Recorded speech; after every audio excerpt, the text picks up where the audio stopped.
Good evening. Hello, I'm Karen Coney. I'm the director of the Viralist Center for Art and Politics here at the New School, and delighted to present to you another iteration of Subjective Histories, a series of talks with artists that is curated and presented here with the help or by Sculpture Center.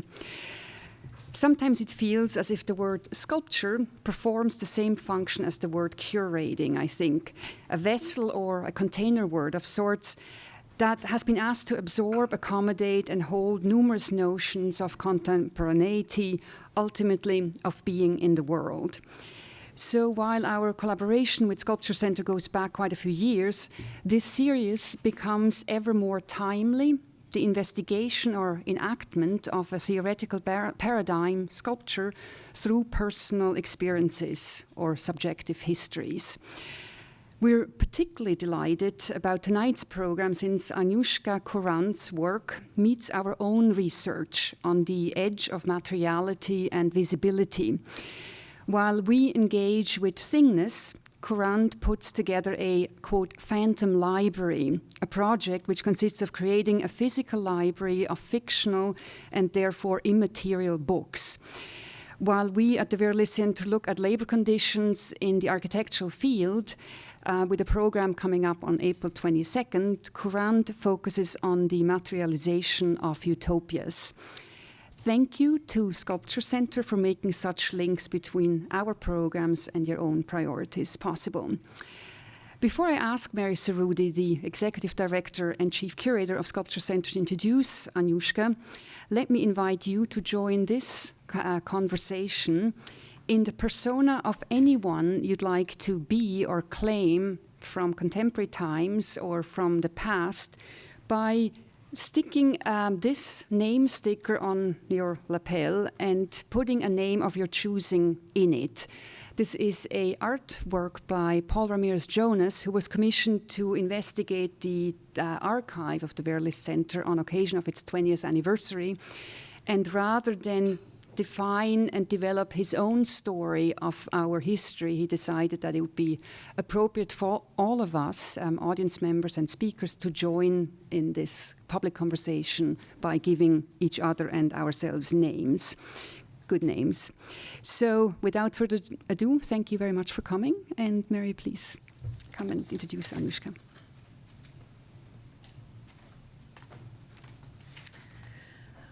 So I first want to thank Karen and the staff at the Viralist Center for Art and Politics here at the New School for hosting us. And it's been as Karen mentioned, we started this series in 2006 as sort of as a counterpoint to what Karen does here at the List Center.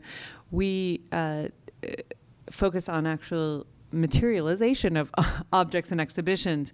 And when we started this series, it was a way for us to start looking at not just what specific artists that we were working with were making and finding ways to present that in an exhibition context, but to look at how they were making things and what they were thinking about while they were making things, and that there was a rich area for exploration all around the projects that get presented at Sculpture Center. This series kind of runs parallel to our exhibition program. We invite artists who have projects that we're interested in. Sometimes we're working with the artists in other capacities, sometimes we're not. But it's the motive behind the series was really to bring artists to audiences and allow them to talk about, not specifically about their work, but about the things around their work, the as Karen sort of said, the anecdotes, the experiences, and the objects that inform what they make and what they're thinking about. So specifically, Agnieszka Kurant, I met only about a year ago, having seen some of her work, but we immediately had a lot to talk about. I think we have a lot of shared interests in things like architectural follies and collective authorship, and specifically certain authors. Like in our first meeting, we realized we were reading the same book, which was actually published 30 years ago, but we'd both recently started reading it. it was Bologna's Savage Detectives, if you're curious. And I think actually it completely makes sense in the context of Agnieszka's work. It was sort of why it came up that I was like, oh, I'm reading this book. And she's like, so am I.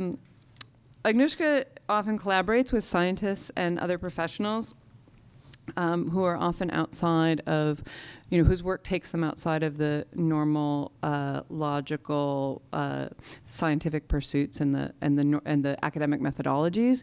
She's very interested in sort of where things take you if you follow them past their or outside of their normal path. So I find that her investigations into phantom capital and the ways that immaterial objects and fictional characters and understandings of history make their way into our collective consciousness and our understanding of history and reality, and how those fictions and real narratives intersect and overlap and blur. I think her work is really both absurd and astute at the same time in a really wonderful way. So on to the more biographical information, because Agnieszka, while she's been living in New York for over a year now, has not shown extensively in New York. She's been showing internationally for quite some time. Her works have been shown around the world, including at Vitavit in Rotterdam, Palais de Tokyo, the Tate Modern, the Zaketa National Gallery of Art, the Museum of Modern Art, Contemporary Art Center in Warsaw. And she's been included in many international exhibitions and biennials, including Performa, the Athens Biennial, the Moscow Biennial, and the Bucharest Biennial. So she's been actively exhibiting around the world, and we're very excited that she will be, you will see more of her work in New York in the near future. She will be doing a newly commissioned project that she'll show at Sculpture Center that will also be co-presented at Sturm den Tag in the Netherlands in the fall, as well as a solo presentation at the Guggenheim in late 2013 as well. So I'm going to turn this over to Agnieszka.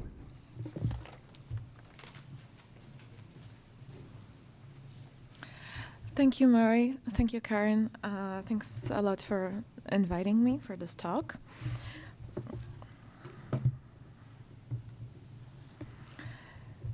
I'm going to talk about things related to my practice, but once in a while I will also show some images of my works, because I have a feeling that maybe not everybody here is familiar with my practice. Recently, for past 2 years, I've been interested in different kinds of something what I call authorless structures. I'm interested in situations where authorship is hybrid, blurred, or actually there is no author at all. Sometimes because it's like a kind of collective intelligence situation. Sometimes because it's a text that has an author that somehow disappeared or is unknown. I'm going to start off by presenting results of my very recent research in Belgium, which is going to inform my one of my projects for the Sculpture Center.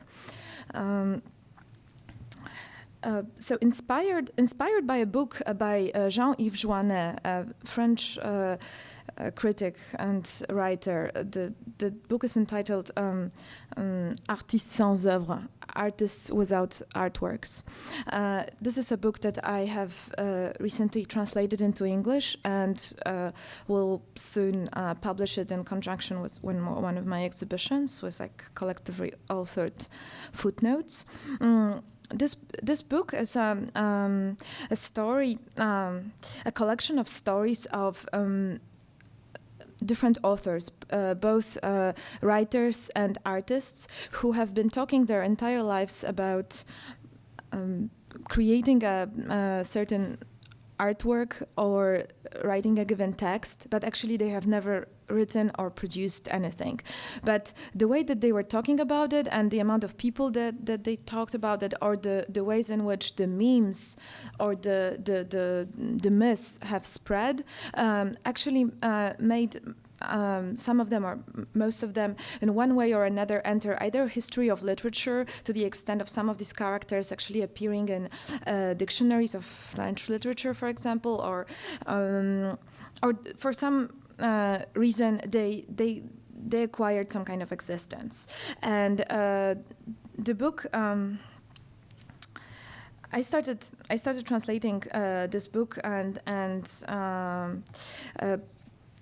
one of the main characters who appears there is Jacques Vachet, who is now mentioned in most dictionaries of French literature, but he actually hasn't ever written anything. The only writing that he has somehow authored are informal letters that he has sent to Theodor Frankl and André Breton during the First World War, and he sent a couple of these letters talking about what was happening to him at this time. But he has been considered by André Breton as a real surrealist and as a person who had an incredible influence on surrealism. A similar character is Félicien Marbeuf, who was a pen friend of Marcel Proust. He never met him, but he exchanged a lot of letters with him, and actually Proust plagiarized him. And there are 3 fragments of In the Search of Lost Time that are actually in a way quoting Félicien Marbeuf without referencing him. So Marbeuf is also mentioned in a lot of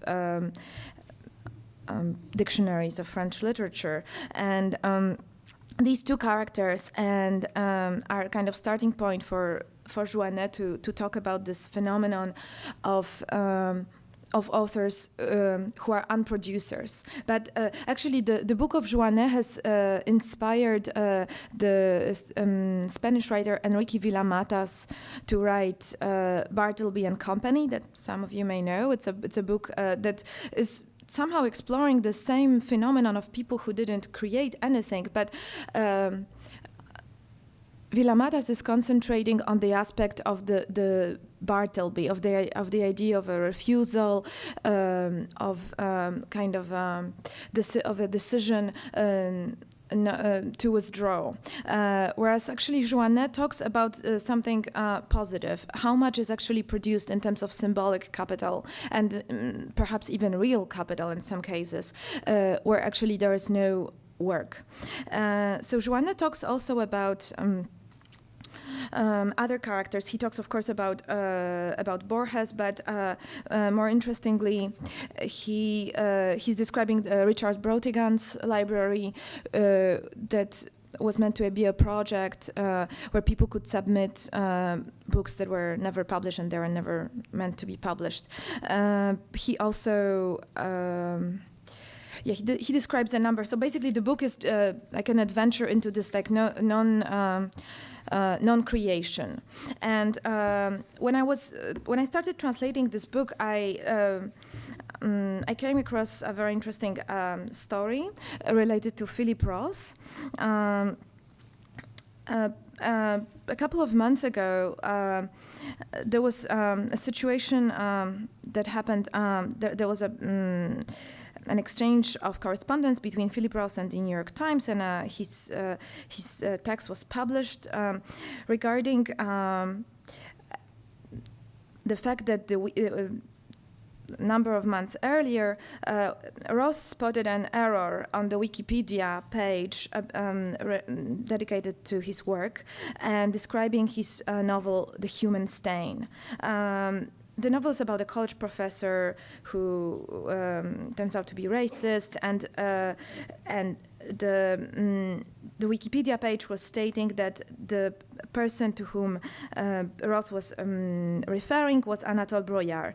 But actually, Ross contacted Wikipedia saying that this is not true and that he would like Wikipedia to correct this mistake. And Wikipedia refused. They refused on the grounds that Philip Ross, as the author of the novel, is not a source reliable enough. And I found that it's very interesting and it's kind of typical of our times that, we are already past the sort of Roland Barthes sense of the death of the author. It's something different. Actually, it's about the fact that works start to live their lives of their own, and legally the author, in terms of Wikipedia, has no power, has no possibility of intervention. The answer of Wikipedia was, I understand your point that the author is the greatest authority on their work, but we require secondary sources. So.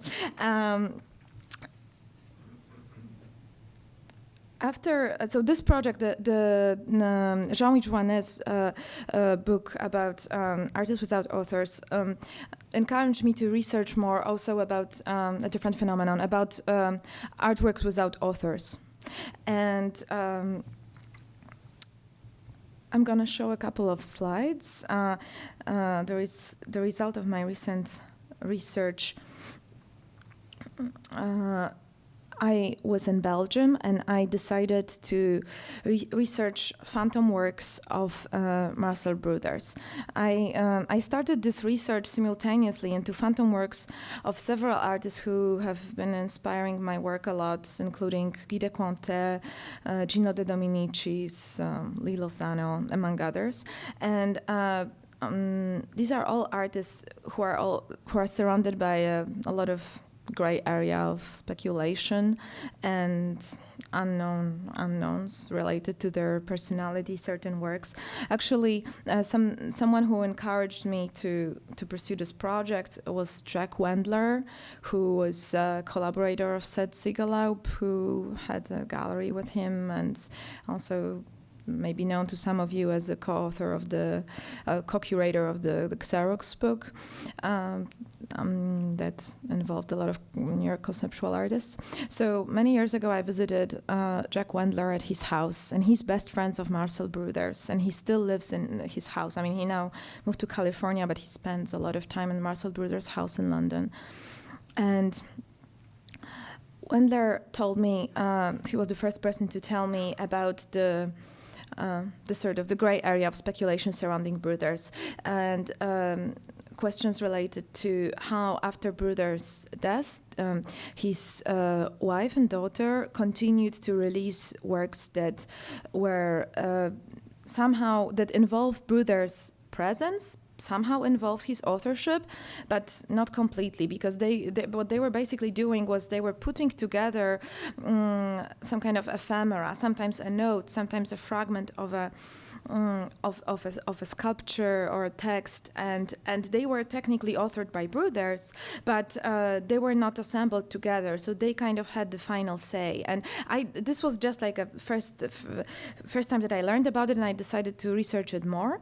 And since Jack Wendler said that it was like everybody was outraged, especially like in the 1980s, because apparently the family of Marcel Brothers was trying to introduce these works to the art market in places where people wouldn't recognize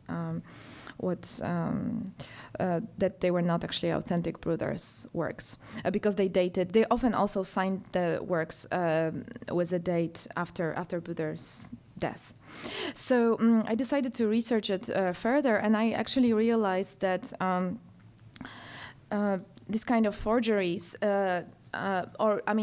some sort of complex authorship situations are very interesting, because even though they probably contain only about, I don't know, 20-30% of brooders. They are still, in terms of thinking of the estates of many artists, it's very interesting how things can be diluted and how things can still have a value.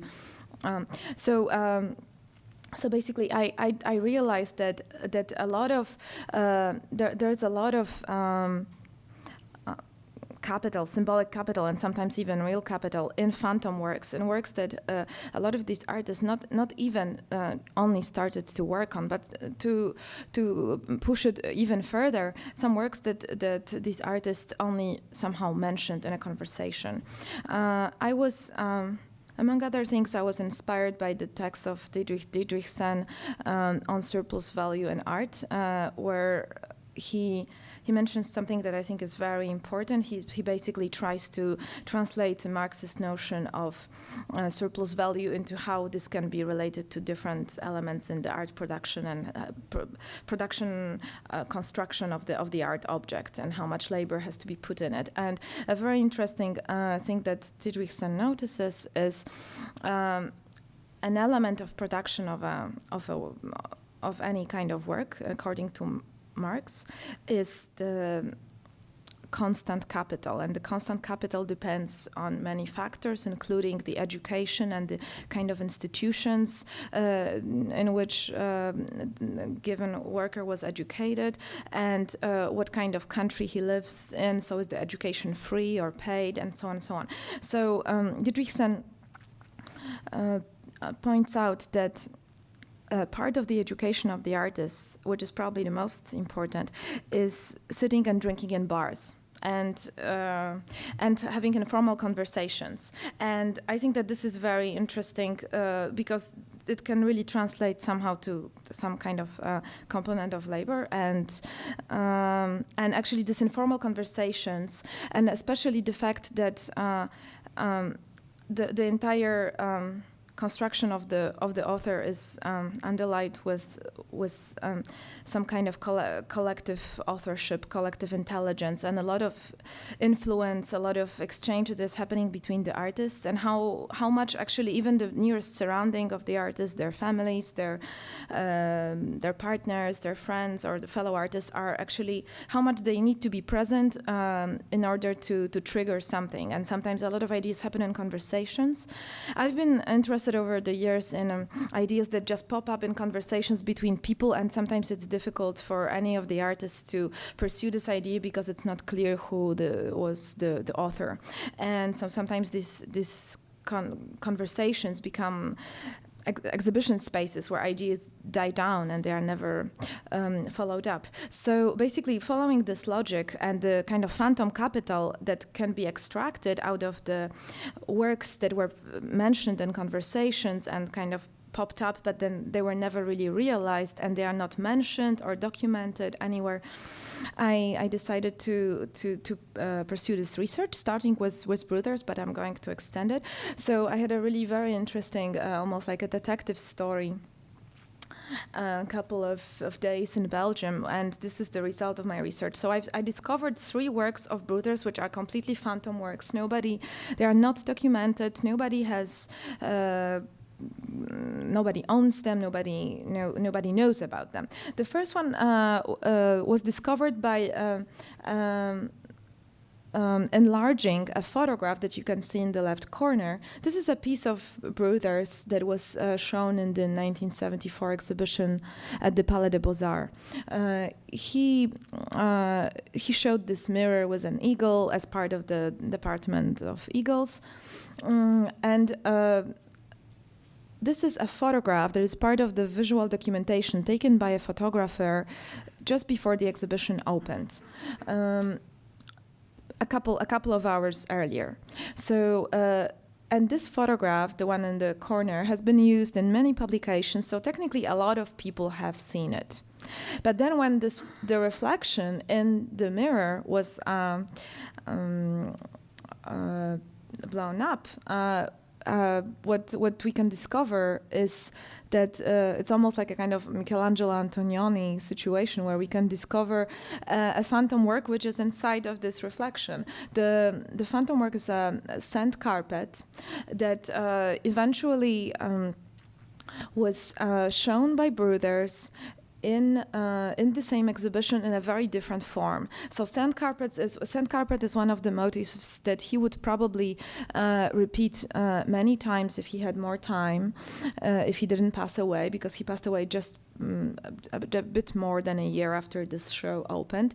And what is typical for Brothers is that he usually used all of his motifs many times, so they became like kind of empty signs, empty icons. So it's very possible, almost certain, that he would use it later. So eventually what he showed in the exhibition was a sand carpet with an alphabet that is made with like a different color pigment and a palm tree on it and a towel. But before he arrived at this form, he actually was thinking for a long time about making a different sand carpet with his own initials. And nobody actually knew about this, because he didn't really discuss it with anyone, except for the curator, Yves Gelvert, who was there and witnessed, but he didn't even probably pay that.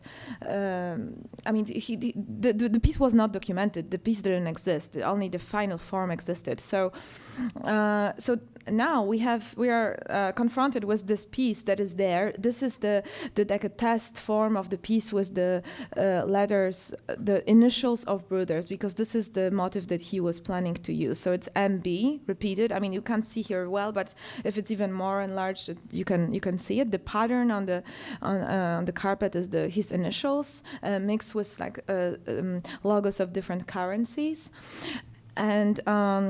So yeah, this is a piece that maybe he could somehow follow up on, and he could have done something. And it's interesting that all these people, probably thousands of people, were actually looking at this piece by looking at this at the photograph of this reflection in the mirror, and without understanding what this is. This is a second phantom piece that I discovered by talking to Annie De Decker, who's the director of Wide White Space, and he told me how Brothers once came to the gallery and brought a piece for an exhibition, and they were like yellow painted, like kind of naturalistically looking French fries. She really didn't like the piece, and she has thrown it out. And then he came back home and he repainted the fries black and brought them back, and she still didn't like them. And then he went back home and he repainted them red, and he brought them, and she still didn't like them. And then he said, "Okay, just throw it out. It's trash." And actually, they were supposed to collect the trash from the street in a couple of hours, so he wanted her to put it on the street. Eventually, she didn't, and she put it in the attic, and she forgot about the piece for like 20 years, and she has come across it by accident, and brought it back to Maria Gleason, and the widow of Marcel Brothers, and left it with her. And so nobody but Maria Gleason decided not to show the piece because it was meant to be trash, and Brothers decided that it's not a work. And then what happened is that after that I discovered the story, and I was very happy, and then I started Googling this image, and Googling just black fries of Marcel Brothers, just to make sure that there was no image that appeared anywhere. And I found this image, and this is a photograph of a collection at MoMA, actually current display, that owns black fries of Brothers. And so I was like really unhappy, because I thought, okay, maybe there is a different Brothers. And then I saw Annie De Decker from Wide White Space again, and I told her about it, and she said, "No, listen, this is not a real Brothers, because I know absolutely every single piece of Marcel Brothers that he has ever made. So this is not a real Brothers. So I'm just about to investigate it. This actually seems not to be a real Brothers. So just probably you're one of the first ones who are learning about it." And she's like an authority in Brothers. And yeah.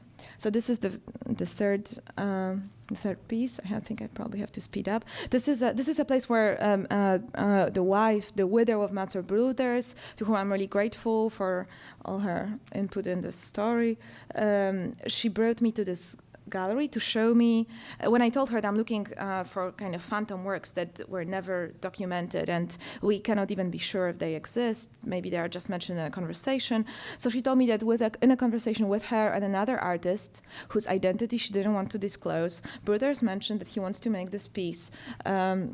This is Galerie du Bailly. It's a kind of shopping gallery in Brussels that now it's kind of abandoned and sort of dead. But at the time and in early 70s, the galleries such as White Space, they had their storefronts there, and they were showing. They were just having short exhibitions every month. So. During these openings that were happening every month, one day Marcel Brothers discovered that there are these vitrines, empty vitrines that were meant to advertise different things, but they were actually not often used. And he wanted to put each month, when there is a different opening, he wanted to make a display in these vitrines of a different product. Like one time it would be chocolates, another time building materials, another time bank products like money or gold, on another occasion like beauty products. So this was his idea, and he wasn't allowed to do this because the owner didn't allow him to rent the vitrines. So the vitrines are empty, and he didn't tell about it to anyone. And Maria Gleason is the only person who knows about it. And we are kind of in a conversation what to do. And she actually is thinking of doing something. I am thinking of maybe doing something. But what is most interesting for me is this kind of like some kind of frozen potential of things that are started, and they have this nature of being maybe like 20% Brothers, but they are not completely. It's like Brotherless Brothers. If you can think of like decaffeinated coffee or sugarless sugar, it's a Brotherless Brothers. So, okay. Now I'm going to maybe talk a little bit about two projects briefly and how they were informed. Again, related to phantom works and phantom capital. This is a piece that changes its title depending on a frequency used in a given space, in a given gallery or museum. So the title changes each time. Like last time when I showed it, it was called 88.7. It's inspired by actually a phantom work that I extracted from a story by Heinrich Böll. The story is a novelette called Dr. Morke's Collected Silences. And it's a story about a radio technician who he gets his first job at a radio station, and he's being asked to re-edit recordings of different kind of public political speeches of people who changed their political views. So he basically has to change the past. He realizes that he sometimes has to cut out the word God from the speeches of people who became atheists, or to change certain fragments of their presentations. So when he realizes that it's all about changing the past, he has to overreact it somehow, and he develops this strange hobby. So since another thing he's asked to do as an editor, he has to cut out too long silent pauses that people make while speaking on the radio. So when the pause, because people are thinking or hesitating, when the pause is too long, he has to cut it, and it all ends on the editing floor. So he starts accumulating the silences and put it together into one recording that he listens to for pleasure in the evenings. So this story was written in the 1950s, so it's before the beginning of conceptual art, and of course without any intention before like John Cage.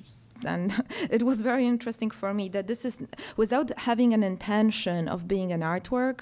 This is something that resembles like a phantom work and is so I decided to realize it, to do it for real. So what I did is, first I started doing it manually with radio editors, cutting recordings and putting them together. And eventually now, soon I will be able to use a program to do it. So just to put any kind of recording of public speech into this program, and after like a minute or two, there will be an extracted fragment with all the silences accumulated and put together. So the way that the piece is presented is that it's this tape recorder, reel-to-reel, that is connected with an antenna that is broadcasting on a frequency that we choose to the radio that is receiving the signal, and then this radio becomes like tuned to this channel with no content, some kind of like empty format broadcast. And what we hear is something that sounds a little bit like a poltergeist or some kind of ghosts, because but actually what we hear is the sound of changing format, because the recording that we hear is changing room tones that are edited together. Because if you know, when silence is recorded in a silenced room, what we actually hear is something called the room tone, and it depends on the shape and size of the room where we're recording. So when we put all these bits together, the sound is going to be like a kind of resonance box, like a negative sculpture, because it's like shh, shh, shh, shh, making the sound of changing the actual shape where it was recorded. So so it's just a work that was sort of born out of this process of researching phantoms. This work, some of you may know, just I will say a few words. It's my research into territories, phantom territories, phantom islands, so different territories that appeared on world maps because of a misconception, because of an observed Fata Morgana, or sometimes because explorers wanted to get more funding for their expedition, and they would put an extra island on the world map. So some of these islands actually led to real conflicts, like Antillia led to Brill, like a series of correspondence and a conflict between Portugal and Spain. And so a lot of these islands actually translated into real either exchange capital or conflicts that almost led to wars. And so I did is I created an archive of all these territories, and I researched it for a very long time. And then I put them all on the world map, depicting the real colonial divisions of these territories. So this is all real, basically. I then removed all the remaining continents, but the islands on the map are with regard to where they should be, to the other continents, except that it's like a sort of imaginary layer. But the colonial divisions of this imaginary territories are real, basically. Like it's this legend here shows like which countries were claiming to be sovereigns of this phantom territories. So the interesting thing is that the last phantom islands disappeared from world maps in 1940s with the advent of aerial photography, and before it was impossible to verify how they if they are there or not. So this is the project that Karin mentioned earlier, the Phantom Library, but maybe I don't have time to talk about it. Continuing my discourse about phantoms and phantom capital, I want to. I'm sorry about the quality of the image, but this is the only material that is available, actually. This is like a beginning of my current other project that I will hopefully be able to present at least at some stage at the Sculpture Center. And it's related to my interest in editing. So the researching of phantom capital brought me to the idea of how whenever a screenplay for a film is being written, there is always some kind of surplus material that is edited out at the end from the final footage. And sometimes entire characters or plots are completely cut out. And I got interested in how many of these characters actually did get cut out. So this is, for example, Charlotte Rampling cut out completely out of A Vanishing Point. She played a hitchhiker, and the reason why this images are not good quality is because you can't really have access to this. It's not so. Basically, I started collaborating with a film editor, Walter Murch, that some of you may know. He edited many films of Francis Ford Coppola, including The Conversation, Godfather, Apocalypse Now. He's really probably the best, most talented living editor, and definitely in the US. And he also wrote a lot of books about the theory of editing, and he treats editing as an art form. And I think it's interesting to think about editing in relationship to sculpture, to form, because actually editing is a kind of basic fundamental tool for anything, for thinking. And so I also got interested in Walter Murch because he had an interest in putting on paper the scores, a kind of an idea for a score for editing. Like when one would create a score for a composition, musical composition, he started working, and he actually he still works on it, like how to convert editing into scores that people could follow. And I'm interested in scores, and for example, scores of Cornelius Cardew, who are like actually who is a British composer who involved in his conceptual scores also the division of labor between the people involved in projects. And they are at the same time formalist and represent certain social relations. So I started a dialogue with Murch about that, and then I realized that what I really want to do is to make a film about all these phantom characters, the surplus authors, again, surplus authors of these films, because all the characters that were cut out of in the final editing version, they actually needed to be there. They needed to constitute the initial form of the film, and without them, this film would not be possible to make. They had to be there, so they are in the end kind of presence through absence. As cliched as this sounds, but so there is actually a trace of them. And for example, editors, one of the things that was interesting for me to learn from Murch, that very good editors, they can trace even in best edited films, they can trace characters that were cut out, even if there is no trace of them. And I found that really fascinating. Of course, it's interesting for me in terms of my interest in immaterial labor and how actually, for example, complexity science considers the notion of silent evidence or silent heroes, which are all the people that are necessary to make one person achieve a success, like an artist to be successful or a scientist to get a Nobel Prize, how all these other people have to somehow fail or disappear. So basically, something that I'm trying to research right now is films, characters that were completely cut out of films, and some examples are really incredible.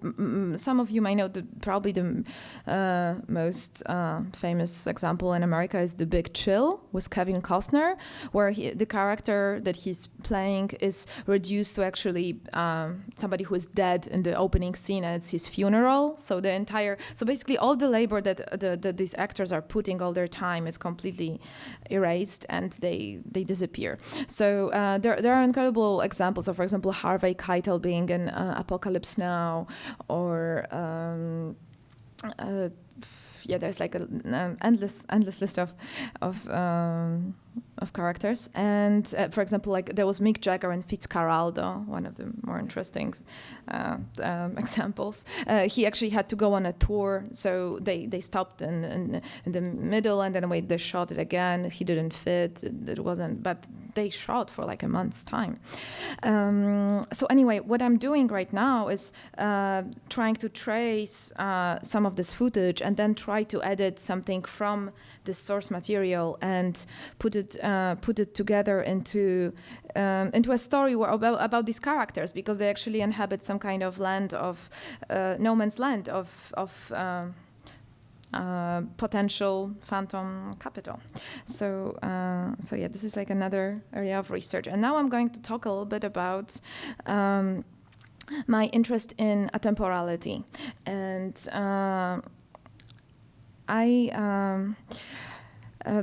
some of my works are related to my interest in the existence of the present and the past. I'm sorry, in the existence of the future and the past and present, and how certain objects change their status and form and have some kind of hybrid status. And so I'm interested in the transformation and of status, form, and value of objects. And like one particular example is this entire category of atemporality. And so I'm going to show just a couple of examples of atemporal objects.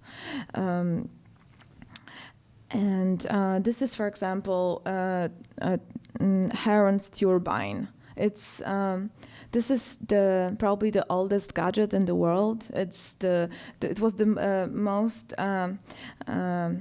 the fastest moving object of the ancient world. It was invented by Heron and in 1st century AD.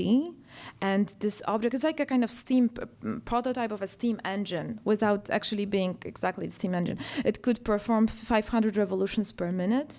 And basically, this didn't exactly transform into a steam engine. It was just similar. And for 2,200 years, this was like some kind of sci-fi gadget. And I find it very interesting that this was something that almost coming from a different order, some kind of oddity, something that was at the same time, it's not really ancient and it's not really futuristic. It's somewhere in between. So it's kind of atemporal, uncanny. Bruce Sterling talks about atemporality, referring to William Gibson, who actually coined this notion of atemporality, and he uses a notion of unheimlich, like instead of unheimlich, unheimlich, like something like a ghost, like an outlier that is.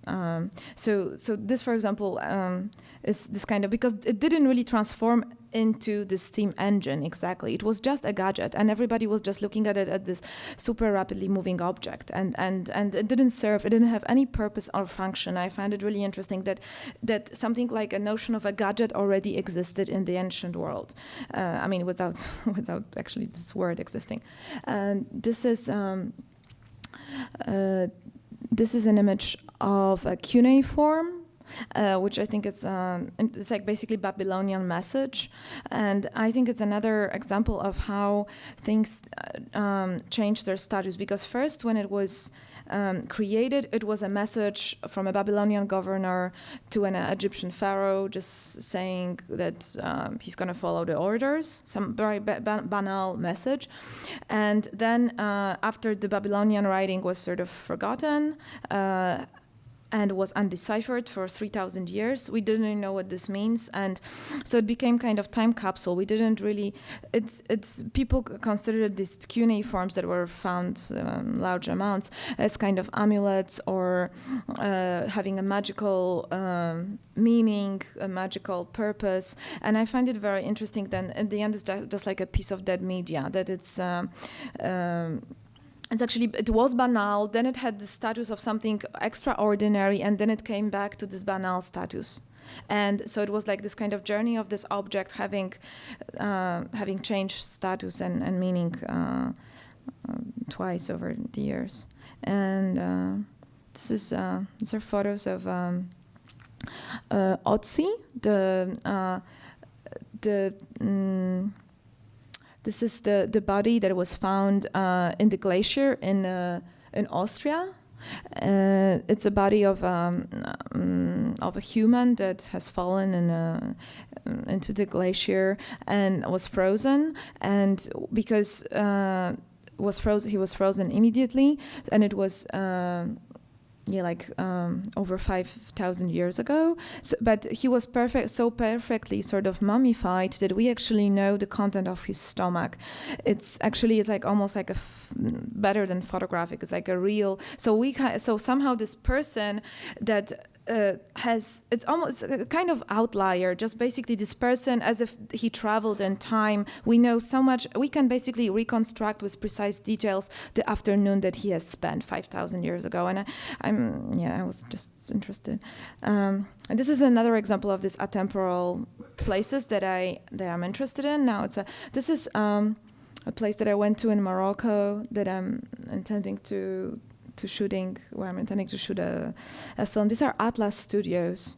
Atlas Studios were built in 1983, and they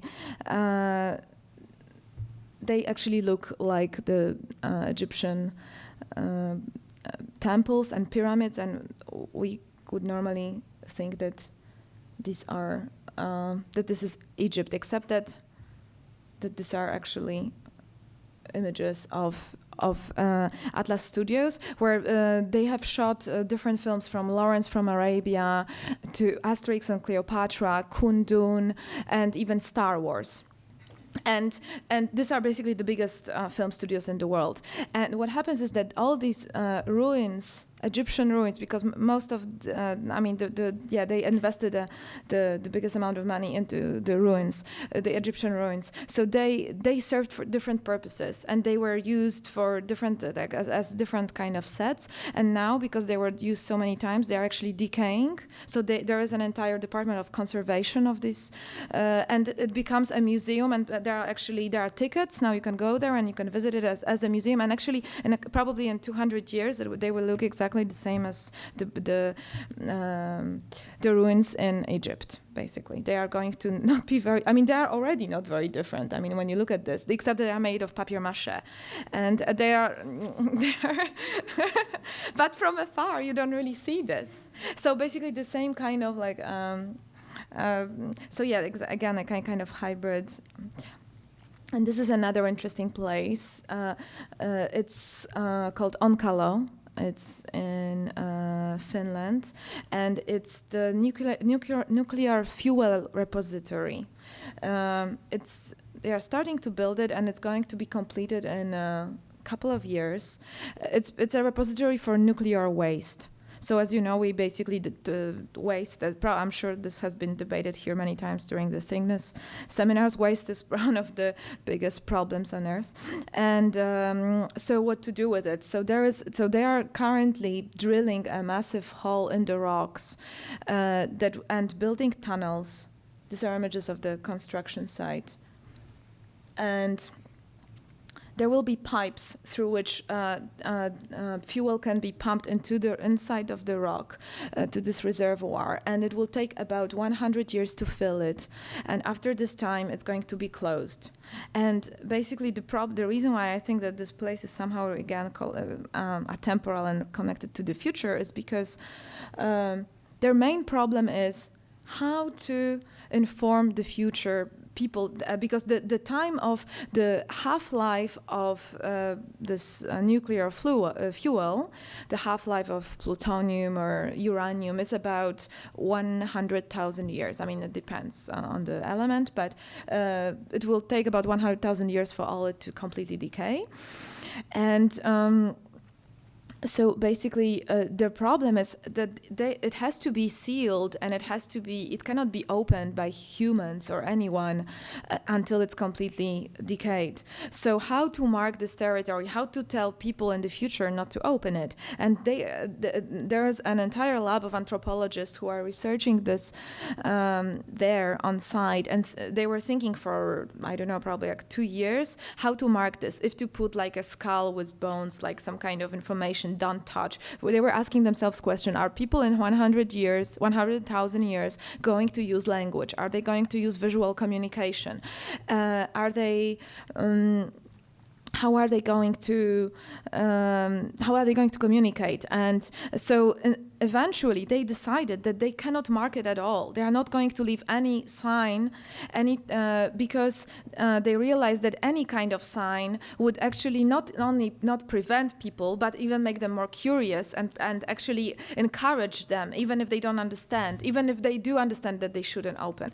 So actually they decided not to mark this at all. So it's going to be sealed and without no information. It's going to be completely like mysterious. So I found it very interesting. But this actually this research still continues. So all this has all these atemporal things in many different ways have influenced my piece that probably some of you know. It's called Future Anterior, and it's a collaboration that I've done with a famous clairvoyant who's Polish. So I learned about him because he works kind of secretly, but he does work officially. I mean, like he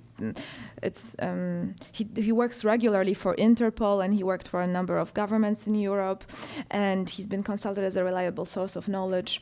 And I asked him to create a forecast of what is going to happen in the year 2020, because I was interested in general in the hindsight bias, the 2020 vision, and how we're like inventing causality and making up stories after the fact when things come true. So he told me what's going to happen in this year, and I invited a number of journalists to write it up into real articles. I also invited some companies to buy advertising, and this is how the project was funded. And so the advertisements were both in the future, and then so all the articles were written from the perspective of this day, 2020, September 29th. And the idea was that I was interested in again, like some kind of hybrid transitory status of this piece, because by the time this date happens, by the 2020, a lot of these things may actually come true and some not. And then now it's all fictitious, but maybe by 2020, some of it retroactively will be considered as prophetic. So I was interested in this kind of change of status and kind of performative status of this work. And in the end, and I printed it with pigments, which I work a lot with, that are appearing and disappearing depending on the weather. So they appear when it gets a bit colder. Below 21 degrees, they disappear above. So and it's reversible. I'm just gonna maybe how are we doing time-wise? Do I still have time? Yeah, it's okay. Good. So maybe I'm going to just talk a little bit about also things that are, well, kind of atemporal, but they just have this sort of hybrid status, and it's kind of difficult how to merge them with contemporary knowledge, and they are sort of outliers. So I will just give two examples. One are machines that are built after Leonardo da Vinci's drawings. They are basically, Da Vinci made a lot of machines. I think, oh yeah, it's here. That he was interested in building something that would later become an airplane, and different kind of machines for different purposes. But he didn't really know all the mechanics, so they are completely useless. But they were interesting drawings. So now there are many exhibitions around the world that are, again, speaking of Phantom Capital, these exhibitions are showing some works of Da Vinci, usually like one work that maybe so his pencil, and the rest is like ephemera. And one of the things that are recreated for these exhibitions are 3D models of these machines that have no purpose, no function, and they are just, but what are they? I mean, which time order do they belong to? Are they from 16th century, from now? Are they serving like the entertainment industry, or is it like a memorabilia? So yeah. And another thing like this is the Crystal Palace dinosaurs that I've always found very interesting, because they are, the dinosaurs were, they were placed there in 1952 they were designed by Benjamin Waterhouse Hawkins, and they basically the problem here is that this was a couple of years before the publication of Charles Darwin on Origin of Species, and but a few years after the bones of dinosaurs were found. So they reconstructed these dinosaurs, but they were almost correct, actually almost, because now from our perspective, actually they were in some cases completely wrong. But actually this actually took many years for people to understand that these are not real models of dinosaurs, that they are not. And it's another phenomenon that I'm interested in, which is factual inertia. How long is how long are the half-life of facts, basically? How long does it take for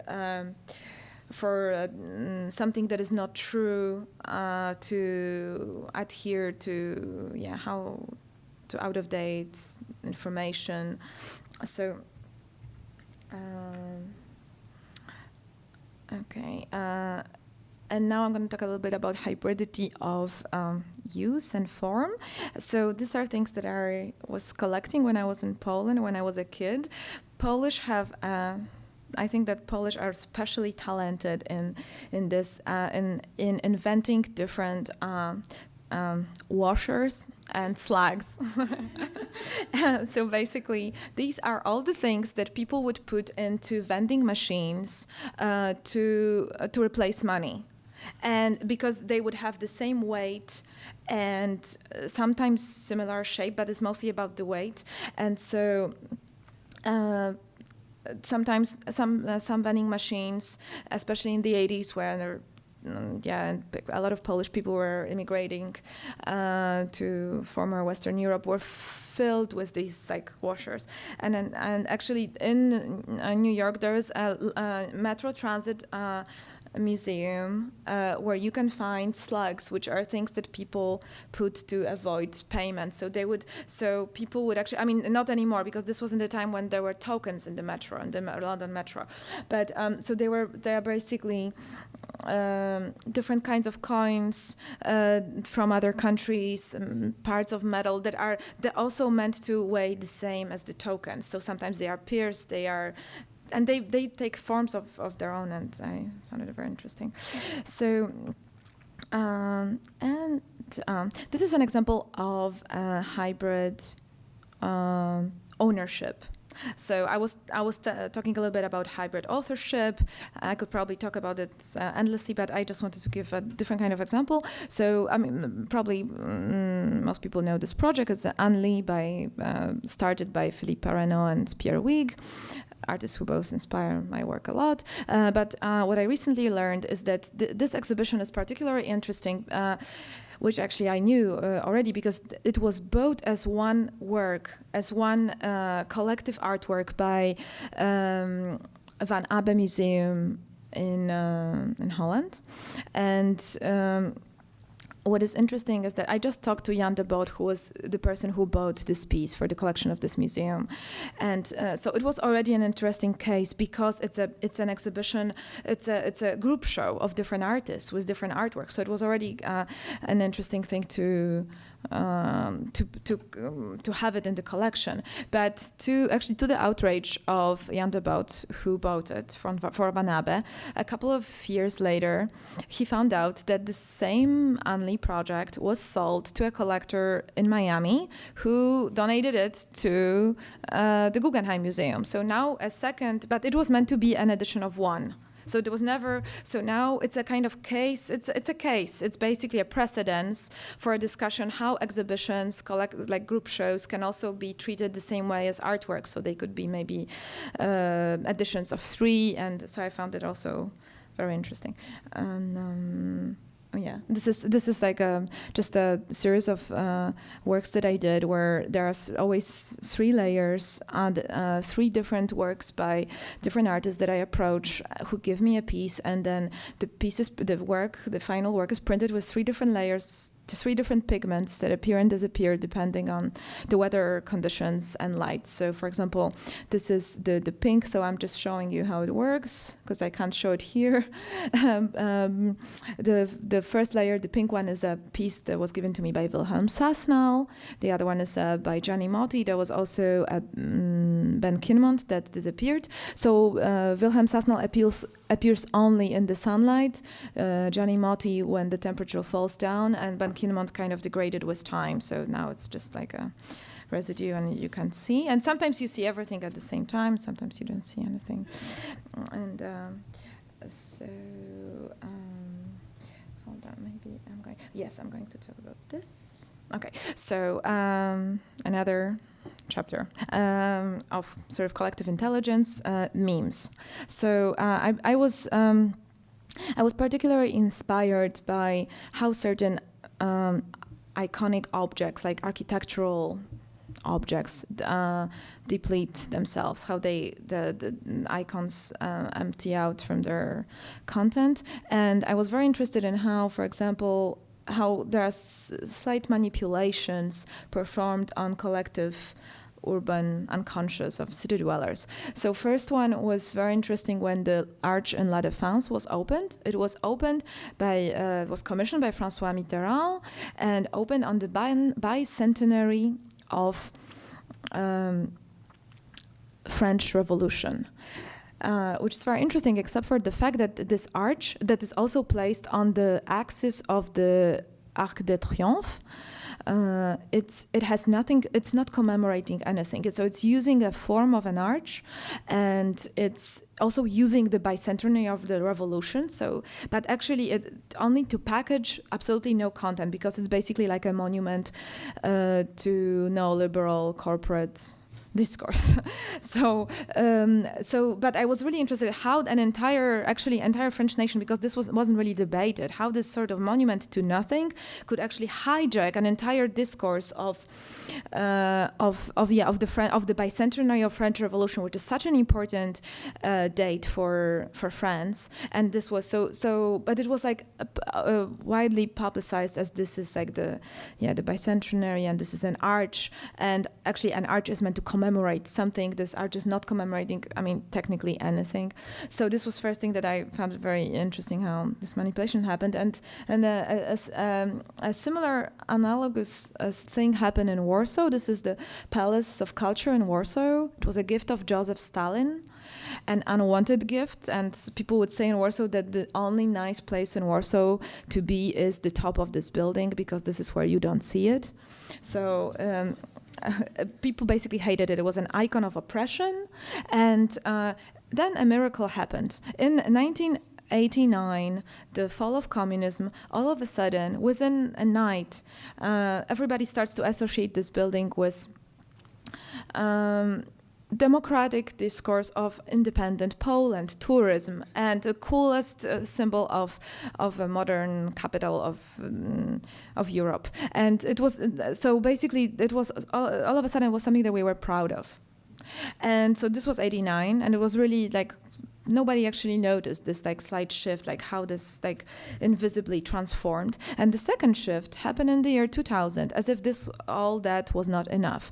So the neoliberal government took over, and they decided they actually have to rebrand this building, because it's associated with the democratic war, so the democratic, but still there is some trace of the past. And the neoliberal government wanted to find like a way of rebranding and signing it themselves. So what did they do? They founded 4 millennium clocks on top of this building, because the building didn't have a clock. And basically they used this gigantic, it's like 12 meters high, this gigantic clocks. And actually this clock appears very often on TV in like, I think 7 o'clock news. And so basically it's a clock. It's like Polish Big Ben.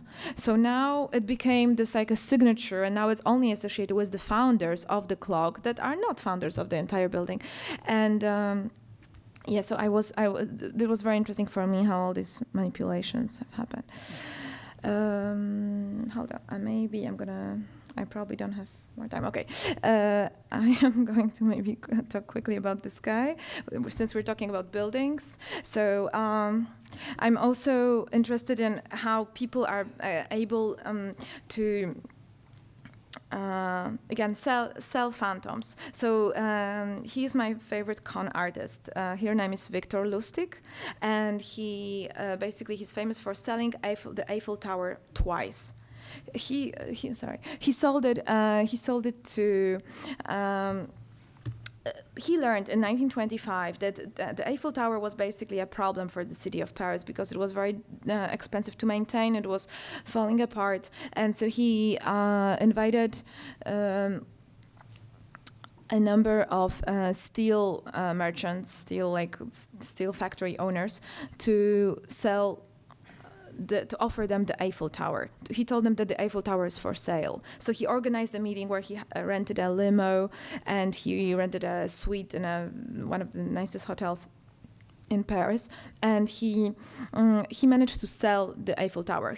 After this he took the money and he escaped from France. And actually the steel factory owner was so embarrassed that he did it that he actually didn't report it to the police. And this is exactly what Lustig was counting on. And he managed to sell it twice. So he did the same operation, I think, 2 years later,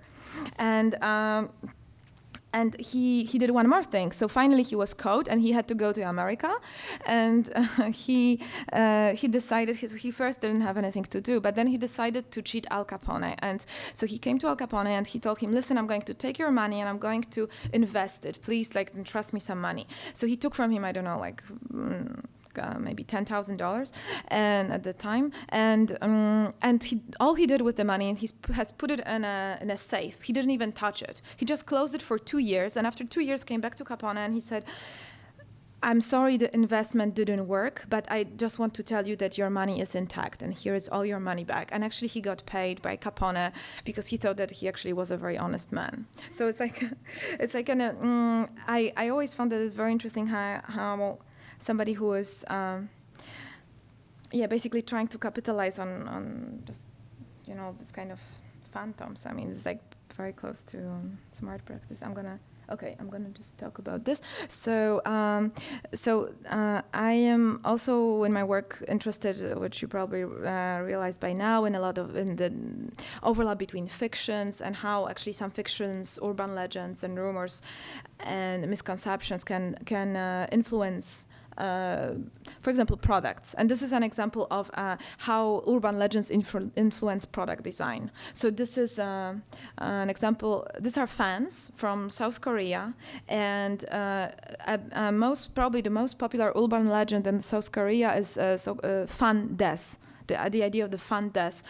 There's a belief that an electric fan left running overnight in a closed room can cause the death of those sleeping inside. So as a result, all fans sold in South Korea come with an automatic timer that turns the fan off after a certain number of minutes, which is, I think, absolutely crazy. And it's there were numerous statements by the government trying to change it, and actually so I'm gonna skip some things. So I'm just probably it's the last few images I'm gonna quickly talk about. So another amount of a group of topics that are inspiring my work are related to emergence and collective intelligence. So basically, emergence is a property of complex systems that allows for many millions of micro decisions that people make, or millions of micro reactions or grains of sand or something, to actually, when they are put in certain conditions together, they create some more complex structures that have different properties than just the sum of all their elements. And I'm just going to show a couple of really incredible places. This is, for example, the Giant's Causeway. It's in Ireland. It's this formation. Basically, it's a result of an ancient volcanic eruption, and there are about 40,000 interlocking basalt columns that they look basically like like a video game or like pixels, and but this is like a giant area, and they all look like this, and so this is basically an example of extremely rare event. So a moment, a couple hundred millions of years ago, when there was a volcanic eruption, and then it froze, and it, because of certain conditions, different factors, a very big coincidence, it froze into this particular form, and this, of course, is like a termite mound, and I'm interested in how there is this kind of cognitive bias. People think that forms like flock of birds or termite mounds or some ant colonies are built because there is a queen who is sending orders. But in fact, the way that all these structures are being generated is by just every single element. So let's say like in a flock of birds, every single element is only observing their nearest surrounding and reacting to it. So there is no guidance. There is nobody giving, and they don't know a master plan. They are just basically observing their nearest neighbor. And then of course the organism that I found the most interesting is the slime mold. Probably some of you know, it looks kind of crazy. So slime mold is a self-organizing organism that shows signs of intelligence without any brain, basically. And the way that it functions is that it informs its neighboring cells through a pheromone, through an enzyme, and they can somehow communicate. So basically, even though it's one of the most simple living creatures, it's capable of performing complex movements. For example, it can go through a labyrinth. And because it's informing other cells, just the neighboring cells, but when actually this collective behavior emerges and it's happening on a kind of higher level, it's not reducible to single cells.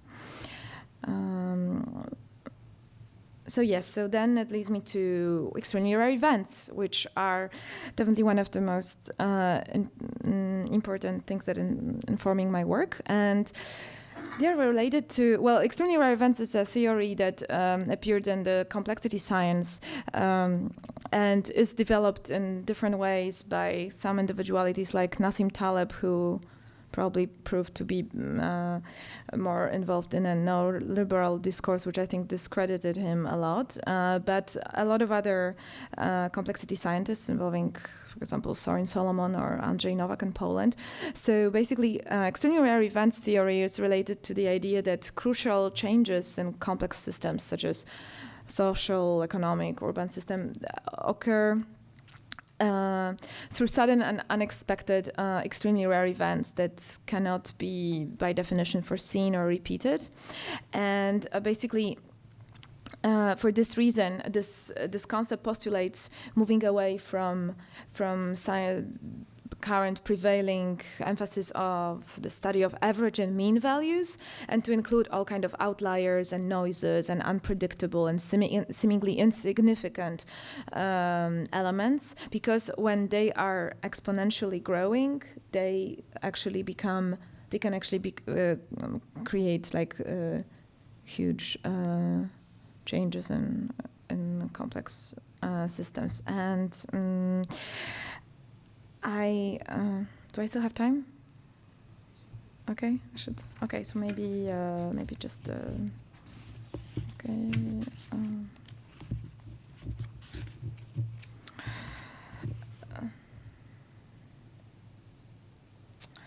Okay, so just maybe like for the end, these are images of Niels Barry-Trelli, who was an incredible maverick mathematician who also like influences my research a lot, and he was able to reproduce some phenomena in the 1950s. In like 1953, he created something like an artificial living organisms through a kind of basic computer environment. He created something that now would probably be called game of life. He sort of translated genes into pixels and created this visual. They produced this visual situations that look like a universe where, like through algorithms, like you can trace like each texture, color indicates a different sort of organism that he generated in this environment, and you can. It was possible to see how the organisms perish, they are born, mutate, and like it's like a fascinating. Okay, this is the last thing that I'm going to show. Very last. So this is like.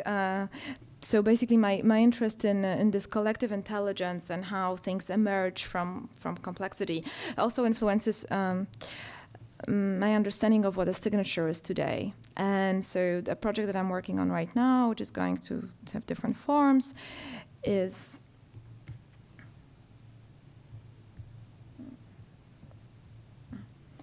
this, which is basically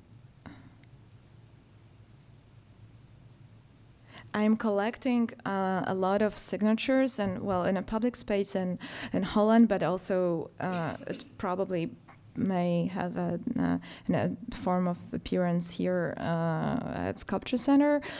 So from a very large amount of people, I'm collecting the signatures that are sort of like empty kind of frozen capital that is not invested in so far into any story. Like, what does it mean to give your own signature to somebody when it's not for or against anything? But I'm collecting as many signatures as possible, and then they're all going to be scanned. And with a program that was written for me by a computer programmer, after scanning, they can all be processed, and then I'm going to extract like a mean average signature out of this collective intelligence of hundreds of people. That is going to be, this is, for example, this is just a demonstration on this very short, on this like very small group of signatures. This is what's happening, but the more signatures, the more probably complex it's going to be. And each time the piece is going to be shown, it's going to be changing. So, okay, I guess this is all. It's probably more than enough.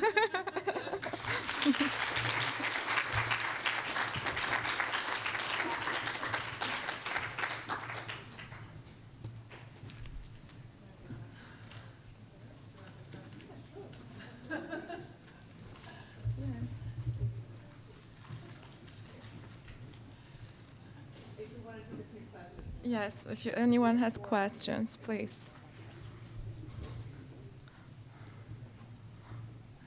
Yes? Oh, please wait for the mic. Sorry, didn't see you. So I noted that you had said in the kind of latter part of the lecture that one of the queries you were doing was trying to figure out how long does it take for a communal lie for people to kind of find out about the truth. And so what did you find out about that, and what were the different, variables that came up? In relation to which project? I'm sorry. I'm not sure. The newspaper? Oh, well, no, it was after the newspaper. The factual inertia. Oh, yeah, things that... Well, some stories are really crazy. For example, there is this kind of cartoon character, Popeye, and he was used. There was a wrongful discovery that spinach contains 35 grams of iron. That was made quite soon before Popeye was introduced as a character, and. But actually, the person who discovered, I forgot the name of the scientist. He noted down wrongly the result of the test. It was actually 3.5 grams and not 35. But it took a very long time until this message was propagated, and actually, the Popeye decided to. Popeye was used to launch this new spinach at that time, and it took like 50 years for some people to actually forget. It's a really incredible story. It's very funny. It's like some kind of persistent truth. Well, there are many stories like this. For example, like, do you want to learn more about like this kind of like how long it takes for? Well, there is a very interesting story that somebody made. Somebody introduced Moriarty, this character from Sherlock Holmes, the main enemy of Sherlock Holmes, into a dictionary of theories from physics. It's like a serious publication, I think in British. It's a British publication. I don't remember the date, but you can Google it. It's I checked it. It's true. So somebody introduced this character, this character as somebody who authored some theory about asteroids, and there is like maybe 20 people who are quoting this in like serious papers. So now a book that I was recently reading about exactly the half-life of facts is actually quoting all the people who referred to this theory of Moriarty, not even thinking that the name of the author is kind of suspicious. So I don't know if this answers. I mean, there are endless examples, you know.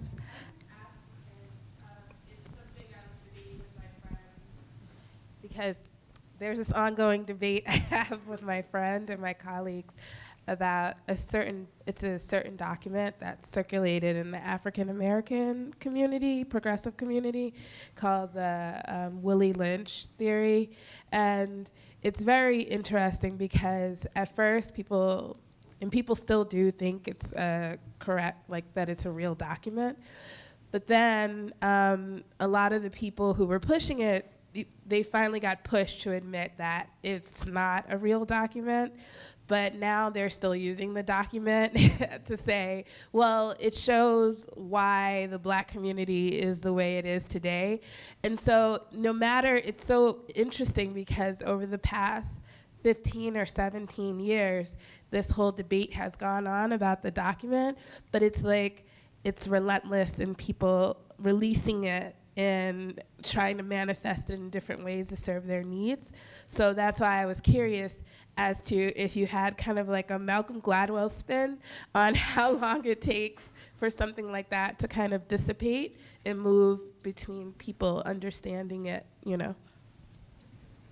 Well, of course, I mean, Malcolm Gladwell has been probably writing about this like extensively, but I mean, and many other authors. I mean, he's not necessarily, in my opinion, like an ultimate expert. It's kind of pop science, but well,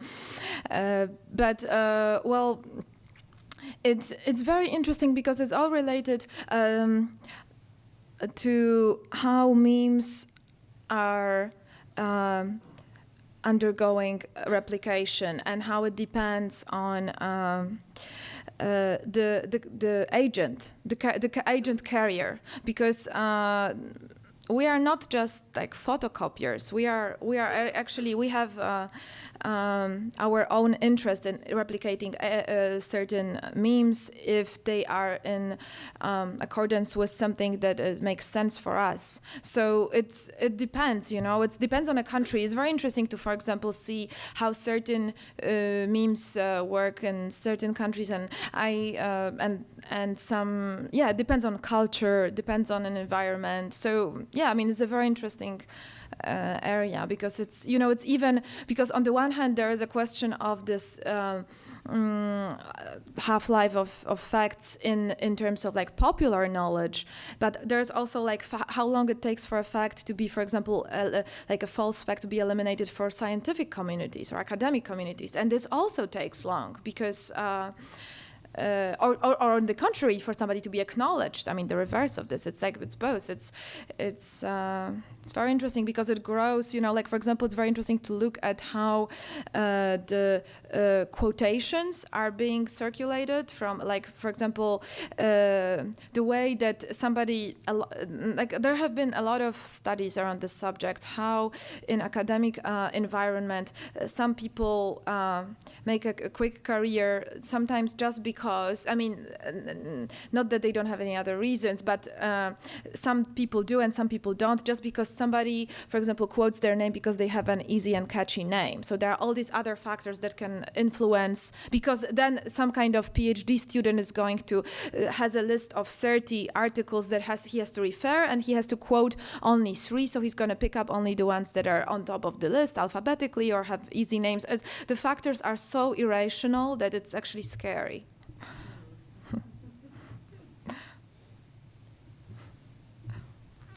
Any other questions? I have a question. When you started talking about fictitious authorship or like anonymous and collective intelligence and all of that, I thought about the historical lineage of the idea of authorship, and like individual authorship, as we all know, arose with the advent of Renaissance. And then before that, in the medieval times, there was also the idea of this anonymous authorship. So have you compared the contemporary anonymous authorship to the medieval notion? Like, and is it even legitimate to compare those two? Like, are there similarities or not? I think it's a very interesting question. You know, I didn't have enough time, but I was thinking of showing some short clip that you may see when you get back home.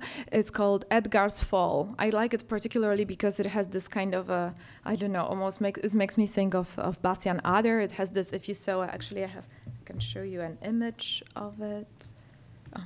It's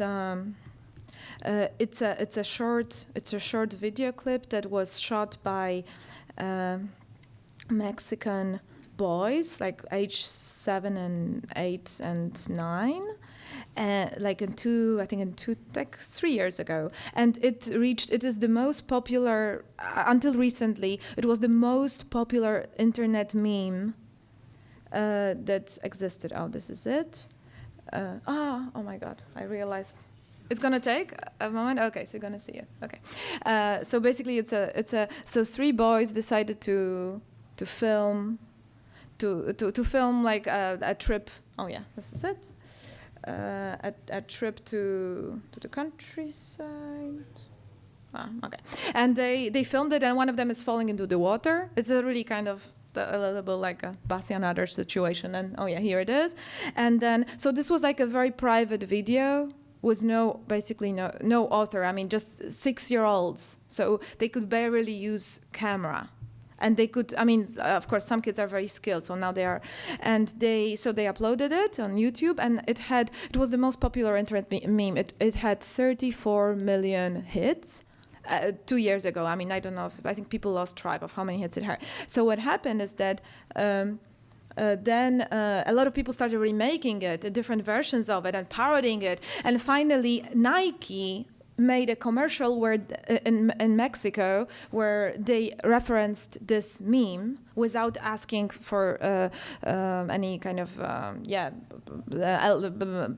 copyright or anything. And so the 6-year-old kids, they made another film. So the first one was called Edgar's Fall. They made a second film after 2 years called Edgar's Revenge. This is it. I mean, basically, they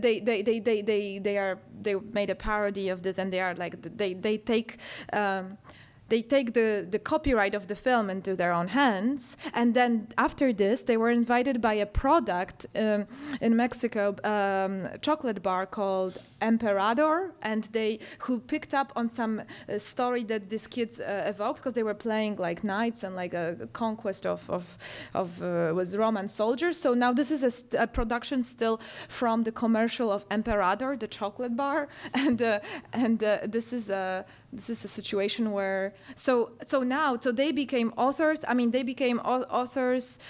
They are co-authors of this like commercial. They got recognized. Finally, they claimed their authorship. I mean, they were lucky. But it's really interesting that I don't know if this answers your question. Maybe it's just a kind of counterpoint to it. But you know, like a 6 or 5-year-old can become an author with a capital A. I think it's somehow sort of reversing the situation.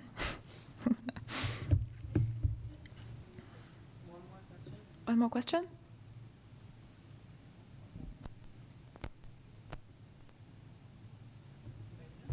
Okay. Thank you.